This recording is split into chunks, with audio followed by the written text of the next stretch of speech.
So Stewie, just back from the Champions League, incredible tournament. What are your initial thoughts? Oh, look, great experience. Obviously disappointing, I think, the result in the end. You know, I think we'd got ourselves in a position where we thought we could win it. You know, 200 on the board in the semi-final. It took something special to beat us, and that's what happened. So, you know, obviously we'd have loved to have gone further, but you know, you put a couple of great players together and a couple of great innings to knock us over. We gave it our best, and you know, we just came up a little short. We go back to the start of the tournament, disappointing loss first up, and then just looked to be gone against Trinidad, and then that amazing finish. What were your thoughts as a coach sitting there watching it unravel? Yeah, look, we were outplayed first game. You know, they an experienced side, the Cobras. You know, guys like Herschel Gibbs and Dale Steyn and Langeveld and Duminy, they were a good side. So we knew we were in for a tough one first up, and they played the conditions better than we did first up.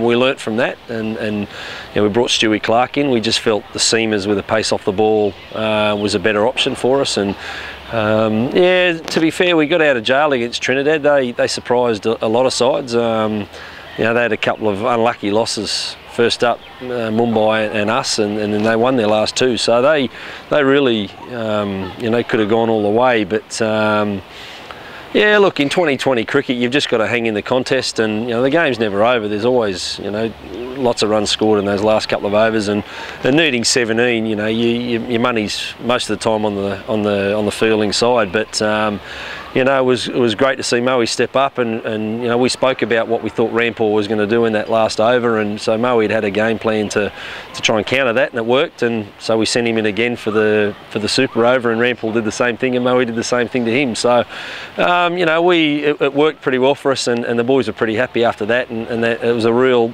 shift in momentum, and then we started to play some really consistent cricket after that. I think we were starting to peak, and after that Trinidad game, it gave us it probably took a little bit of the pressure off us, which was, you know, we're always a good side going into it, but you know, I think there's probably an expectation that the boys are putting on themselves, and you know, obviously with that first up loss, that pressure probably increased. But you know, to get out of jail, I suppose, against Trinidad, you know, a win's a win, and it just, you know, you could feel guys just relax and probably enjoy it a bit more, and probably not put so much pressure on themselves, and they could just go out and play. And we knew we had to win the last two games to guarantee to make the semis, but you can only, you know, do that one ball, one over at a time, and you know, we put in a great bowling performance against Mumbai. I think we bowled one wide in 20 overs, and our fielding was outstanding, and you know, we knocked over a couple of their big guns. Chasing 100, we were 5 for 28. But they probably relaxed a little bit. They got a bit defensive, and Stevie Smith and Benny Rora really just turned the strike over, and then when they had to bring the field in, the boys were set, and they could then go over the top. So you know, we got out of jail, I suppose, at 5 for 28 chasing 100, but you know, the wicket was tough. It really was a poor wicket, that game. And then the last game against Chennai weren't happy with the wicket either, so they got to prepare a different strip, but the wicket we played them on probably suited us a bit better. It was a bit harder, a bit firmer, a bit quicker, and it suited our guys with the ball coming on. And obviously Davey getting 100 and 130 not out. We got to 215, and it was always going to be a tough chase for them. And as I said, we were playing great cricket going into that semi-final. You know, we said at the start of the tournament, if we happened to play the semi-final in Bangalore, we'd have no issues, because it meant we were in the semi-final. So that was where we were. We mentioned that. You know, the boys got it out of their system at training at Bangalore that day, and then, you know, there were no issues on game day. We certainly batted well. You know, low 200s was a very good score in T20, even on a smallish ground. But you know, two fantastic players took it away from us, and you know, everything we tried, we had different plans and tried different lengths, different pace, different fields, different bowlers. You know, we just couldn't break that partnership, and you know, we missed a couple of chances, which was disappointing. But you know, we'd fielded superbly, I think, up until that game, and you know, a couple of drop catches hurt us, I think. But yeah, look, a tough tournament, tough to win. You know, they're all very good sides, and we gave ourselves every chance, but unfortunately we came up short. Final word on David Warner. Some of the most incredible hitting, switch hitting that we've seen. You've obviously seen quite a bit of him. Did you even think he was capable of playing at that level?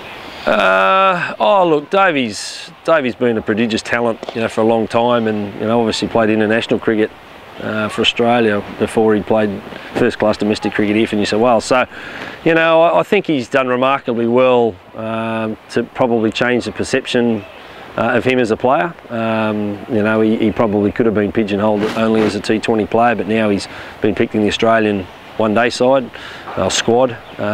He's playing 4-day cricket, opening the batting for New South Wales. So look, he's always been a freakishly talented player, but to do what he did, 2 games in a row, and you know, switch hitting Dwayne Bravo, and you know, it's still been well doing it to the spinners, but to do it to guys that he was the leading wicket taker in the tournament, I think, up until that point. You know, bowling mid 130s. It takes a special player to do that, and the 2 wickets we played on were you know, a complete contrast, and to do what he did, you know, it was special, and every person that was there and witnessed it will remember it. It was just unfortunate we couldn't back him up in that semi-final with a win, because I'd have liked to have seen him go for 3 in a row in the final.